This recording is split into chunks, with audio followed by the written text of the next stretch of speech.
పిల్లలు బాగున్నారా? నేను మీ భరతమాతను. ఎందరో మహనీయులు తమ మేధస్సుతో శ్రమతో నా చరిత్రను సువర్ణాక్షరాలతో లిఖించి ప్రపంచ యవనికపై నా జెండాను సగర్వంగా రెపరెపలాడించారు. అదంతా గతం. ఇప్పుడు మిమ్మల్ని చూస్తుంటే నాకు భయంతో పాటు బాధ కూడా వేస్తోంది.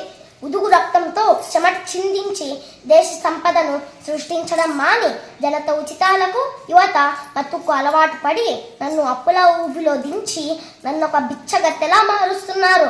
సోమనితనం వీడండి. మిమ్మల్ని కన్నది, మిమ్మల్ని మోస్తున్నది ఆడదే.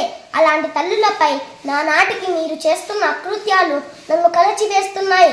స్త్రీలను పూజించకున్నా పర్లేదు, కనీసం మనిషిగానైనా గుర్తించండి. కల్తీ లేని ఆహారం లేదు, మోసం లేని వ్యవహారం లేదు, ఎటు చూసినా కాలుష్యం, ఏది చేసినా అవినీతి. పిల్లలకు మనం అందించే నిజమైన ఆస్తి మంచి సమాజం. అది మరవకండి. తిన్నది అరగకపోతే 4 అడుగులు వేయండి.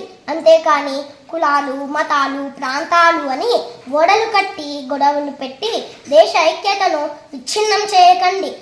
నాకు మీరంతా కన్నబిడ్డలే. ద్వేషం విడనాడండి అన్నట్లు చెప్పడం మరిచిపోయాను. ఆ చైనా మాత, అమెరికా మాత, లండన్ మాత ఒలింపిక్స్లో వాళ్ళ పిల్లలు తెచ్చిన గోల్డ్ పథకాలు చూసి మురిసిపోతున్నారు.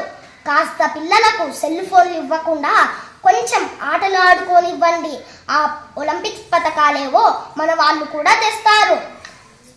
ఇంకనైనా మారండి. భావితరాలకు భారత స్వర్గాన్ని అందించండి.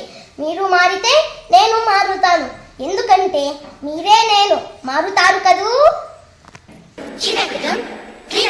వందే మాతరం, వందే మాతరం.